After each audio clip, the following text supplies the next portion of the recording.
kembali lagi ya dengan Bu Aini. Pada kesempatan kali ini kita akan membahas tentang konsep fikih dalam Islam.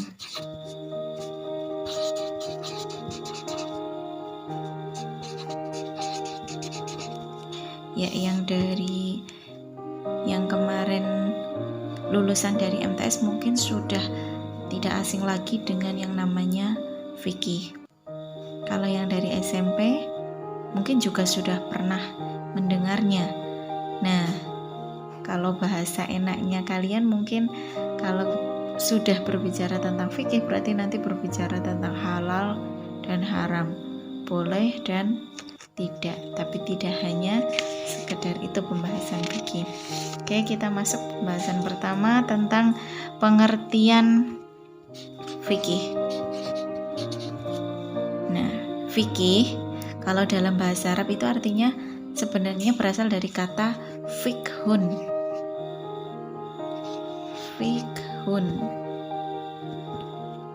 Fikhun yang artinya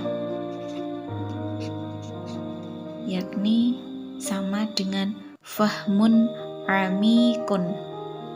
Fahmun berarti pemahaman, amikun berarti yang mendalam.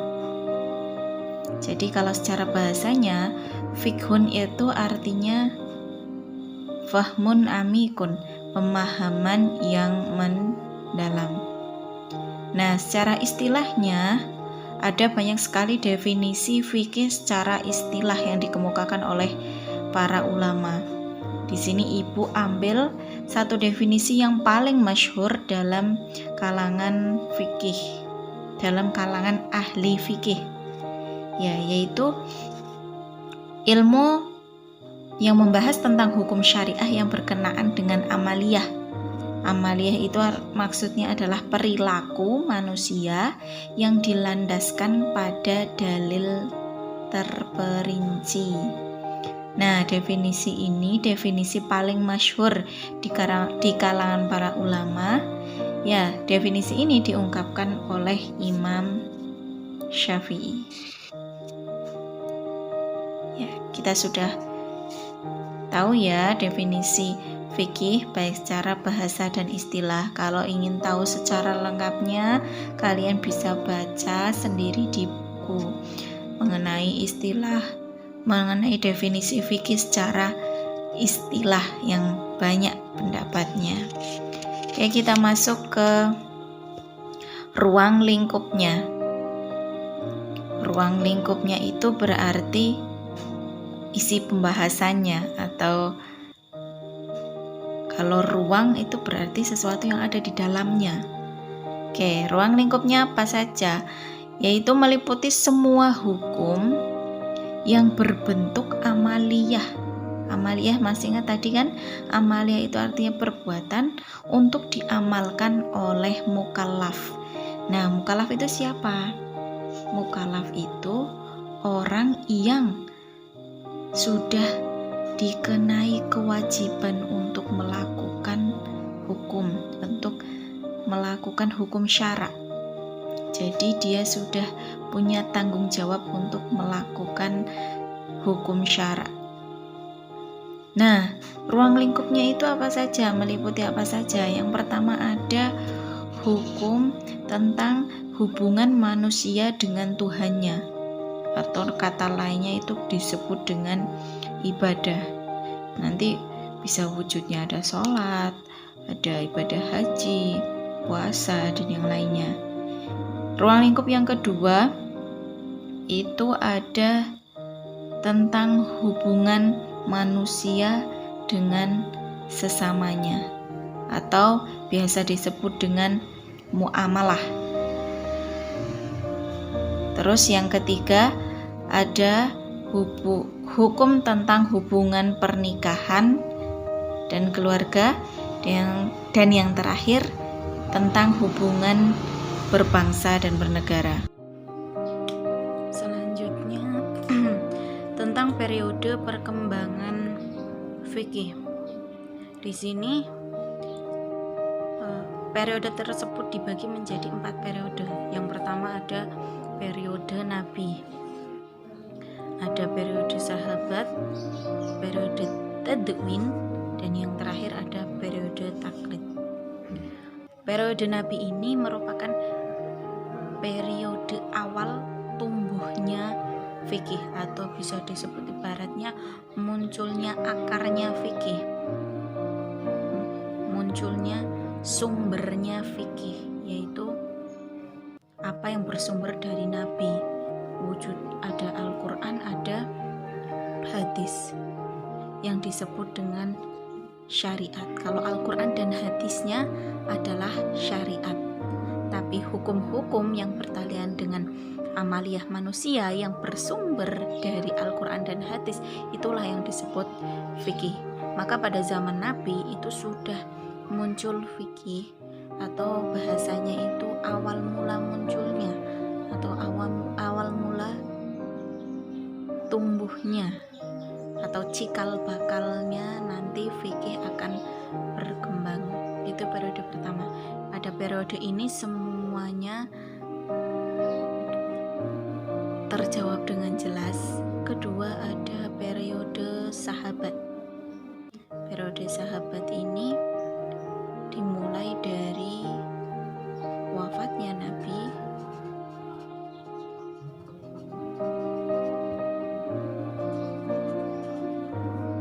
sampai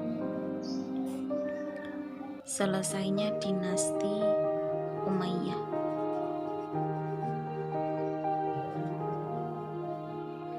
Atau masa-masa runtuhnya dinasti Umayyah.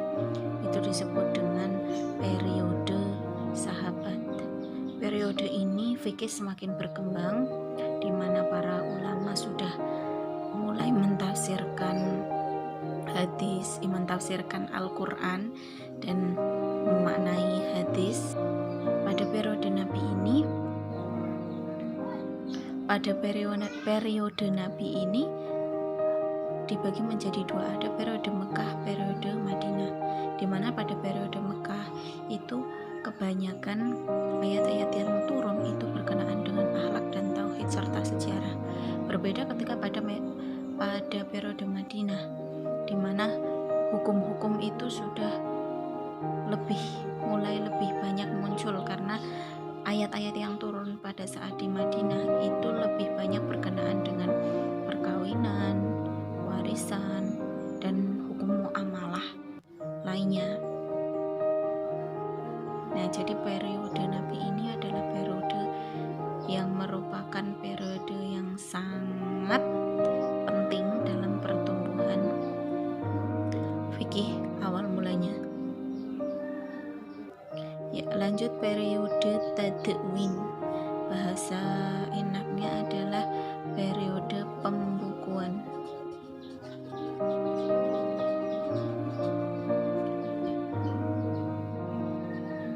Yaitu pada masa dinasti Bani Abbasiyah.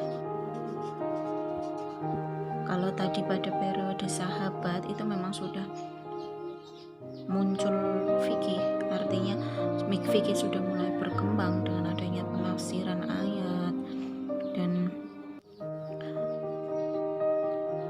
penentuan hukum-hukum yang tidak terjelaskan secara jelas pada masa Nabi, hanya dijelaskan secara universal. Kemudian para sahabat di masa periode sahabat ini yang mengembangkannya. Hanya saja pada masa sahabat ini belum terbukukan atau belum ada proses pembukuan tersebut. Berbeda ketika pada masa periode tadwin, itu hasil-hasil dari pemikiran-pemikiran para ulama dan penafsiran para ulama itu sudah dibukukan. Nah, pada masa ini memang masa yang paling berkembang dalam ilmu fikih, di mana muncul banyak ulama-ulama hebat, para mujtahid, orang yang berijtihad, seperti halnya para imam madhab yang ada 4 madhahibul arba'ah. Siapa saja?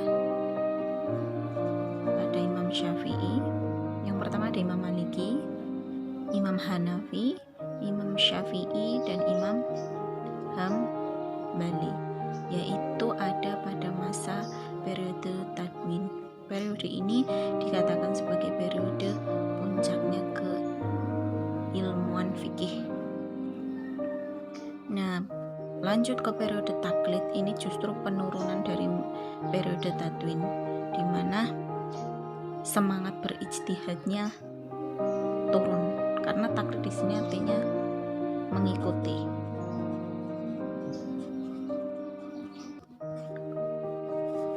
Kalau tadi pada masa sahabat dan tadwin ini masa-masa ijtihad, yang pertama tidak dibukukan, yang kedua dibukukan, masa taklid ini masa minim ijtihad, sehingga disebut dengan masa taklid mengikuti, masa kemunduran dalam fikih. Ya, itu tentang periode perkembangan fikih. Kita lanjut masuk dalam pembahasan ibadah. Ini sudah sangat familiar di telinga kalian ya. Sekarang tentang pengertian ibadah, sangat banyak kalau kalian lihat di buku atau di sumber lainnya. Itu secara bahasa, ibadah ada artinya taat, tunduk, ada pengabdian, dan beberapa definisi lainnya itu ibadah. Nah, secara istilah pun banyak yang mendefinisikan. Ibu simpulkan menjadi ringkas seperti ini, yakni segala amal perbuatan yang bertujuan untuk memperoleh ridho Allah. Jadi semua perbuatan manusia yang tujuannya adalah untuk memperoleh ridho Allah itu adalah ibadah. Macam-macamnya apa saja? Ada mahdhoh, walaupun tulisannya mahdhoh dan ghairu mahdhoh. Ibadah mahdhoh adalah ibadah yang tata caranya diatur secara rinci, seperti sholat, zakat, dan haji. Kalau ghairu mahdhoh ini sebaliknya, mahdhoh dia diatur, hanya saja tidak diatur tata caranya secara rinci. Misalkan contoh tolong menolong, syariat Islam itu memang menganjurkan tolong menolong, tapi bagaimana caranya itu tidak dijelaskan secara rinci. Ini ukurannya memang nanti menghadirkan akal pikiran dan hati manusia. Oke, yang pembahasan yang selanjutnya tentang prinsip ibadah. Prinsipnya ibadah apa saja? Yang pertama, hanya karena Allah, hanya kepada Allah, dan dilakukan atas dasar cinta. Tuh, 3 konsep pertama, hanya karena Allah, hanya kepada Allah, dan dilakukan atas dasar cinta. Selanjutnya, dalam pelaksanaannya, dalam tata pelaksanaannya itu menjadikan Rasul sebagai teladan, Jadi bagaimana cara kita beribadah itu sesuai dengan apa yang Rasul ajarkan kepada kita. Nah, bagaimana kita tahu sedang kita tidak bertemu dengan Rasul? Ya dari para ulama yang tadi susunannya setelah Rasul ada masa sahabat, turun lagi pada masa tadwin, turun lagi pada masa taklid, terus turun lagi nanti punya murid sampai ke kita. Nah, kita tahu bagaimana perilaku Rasulullah dari para ulama yang gurunya itu jelas dan tersambung sampai Rasulullah. Prinsip selanjutnya yaitu sesuai batas dan kadarnya. Jadi melakukan ibadah itu ya sesuai dengan aturannya, ada batas, ada kadarnya. Seperti halnya zakat, sholat itu kalau misalnya sholat asar 4 rakaat ya 4 rakaat, nggak boleh dilebih-lebihkan. Mungkin gara-gara saking rajinnya ibadah sampai melebihkan rakaatnya sholat, itu tidak dibenarkan atau tidak sesuai dengan prinsip ibadah. Yang selanjutnya adanya keseimbangan antara dunia dan akhirat. Artinya ibadah itu tidak hanya kemudian konsen mikirin akhirat meninggalkan urusan dunia, Padahal urusan dunia itu bisa saja dijadikan sebagai sebuah ibadah yang nantinya akan imbasnya pada kehidupan akhirat. Contoh saja, kalian itu melakukan kehidupan sehari-hari, makan itu bisa jadi ibadah, tidur itu bisa jadi ibadah, mencari uang juga bisa jadi ibadah. Caranya gimana? Tergantung bagaimana tadi dari niatnya. Hanya karena Allah kah? Hanya kepada Allah? Hanya terus dilakukan atas dasar cinta atau enggak? Nah, maka sesuatu yang duniawi itu sebenarnya bisa sifatnya menjadi ukhrawi atau akhirat ketika diniatkan sebagai sebuah ibadah. Ya, sekian pembahasan tentang konsep fikih dalam Islam. Semoga bisa dipahami ya. Sekian, wassalamualaikum warahmatullahi wabarakatuh.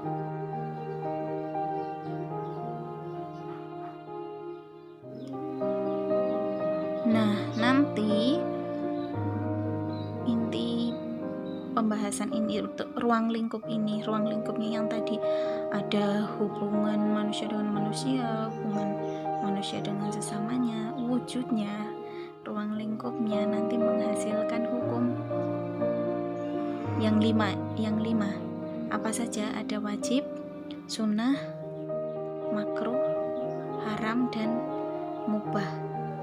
Nah, nanti dalam ruang lingkup ini mengerucutnya nanti pada hukum 5 tersebut.